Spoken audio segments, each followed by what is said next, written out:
में हम फिजिक्स के एक इंपॉर्टेंट टॉपिक को देखेंगे जो कि बोर्ड एग्जाम में 3 अंक में पूछा जाता है। तो आज का हमारा टॉपिक है भंवर धारा अर्थात ईडी करंट। भंवर धारा किसे कहते हैं, भंवर धारा की परिभाषा क्या होती है तथा भंवर धारा से बचने के उपाय तथा भंवर धारा का प्रयोग कहाँ-कहाँ पर होता है, आज के इस वीडियो में हम जानेंगे। तो सबसे पहले हम भंवर धारा की परिभाषा को देखेंगे। भंवर धारा की परिभाषा यह है कि जब किसी बंद वैद्युत परिपथ में परिवर्तन होता है तो उसमें एक प्रेरित धारा प्रवाहित होने लगती है। अर्थात यह भी कह सकते हैं कि जब किसी वैद्युत परिपथ में बंद वैद्युत परिपथ में वैद्युत फ्लक्स में परिवर्तन होता है तो उसमें एक प्रेरित धारा प्रवाहित होने लगती है। यदि किसी धातु के टुकड़े को परिवर्तित चुंबकीय क्षेत्र में रखा जाता है अथवा गतिशील होता है तो धातु के संपूर्ण आयतन में प्रेरित धारा प्रवाहित होने लगती है। अर्थात इसका कहना यह है कि जब किसी धातु के टुकड़े को चुंबकीय क्षेत्र में रखा जाता है या चुंबकीय क्षेत्र में उसे गति कराया जाता है तो उसके संपूर्ण आयतन में प्रेरित धारा प्रवाहित होने लगती है और इन धाराओं की दिशा जल में उठे भंवर की तरह चक्करदार होती है जिसे भंवर धारा कहते हैं। और भंवर धारा की प्रबलता इतना अधिक होती है कि वह धातु को लाल तप्त कर देता है।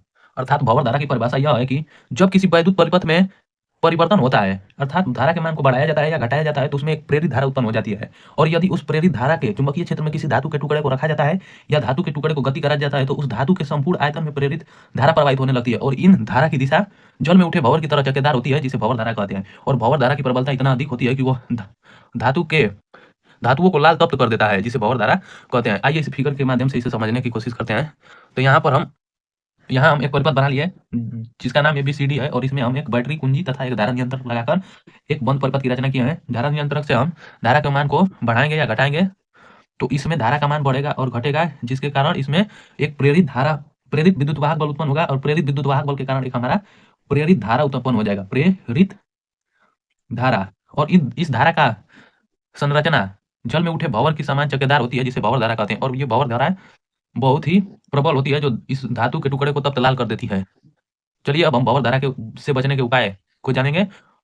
तो हमारा भंवर धारा का उपाय रहा है यहाँ पर भंवर धारा से बचने का उपाय। तो पहला है कि भंवर धारा से बचने के लिए ट्रांसफार्मर में नॉर्मल लोहे के पतली पतली लौह क्रोड को वार्निश द्वारा एक दूसरे से को पृथक करके परिपथ में लगाया जाता है जिससे प्रत्येक पत्तियों पर भंवर धारा का मान बढ़ जाए जिससे इसकी प्रबलता घट जाए और होने वाली हानि भी घट जाए या कम से कम हो सके।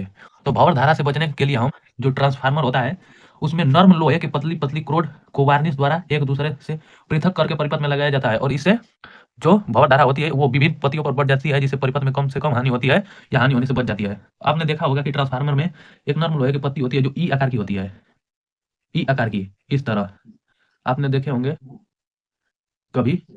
ऐसे ऐसे पत्तियां होती हैं जो बहुत संख्या में होती है ट्रांसफार्मर में। तो ये पत्तियां भंवर धारा से बचने के लिए ट्रांसफार्मर में लगाया जाता है जिससे परिपथ में कम से कम हानि हो या परिपथ या ट्रांसफार्मर पूरी तरह से सुरक्षित रहे और इसमें भंवर धारा से बच सके।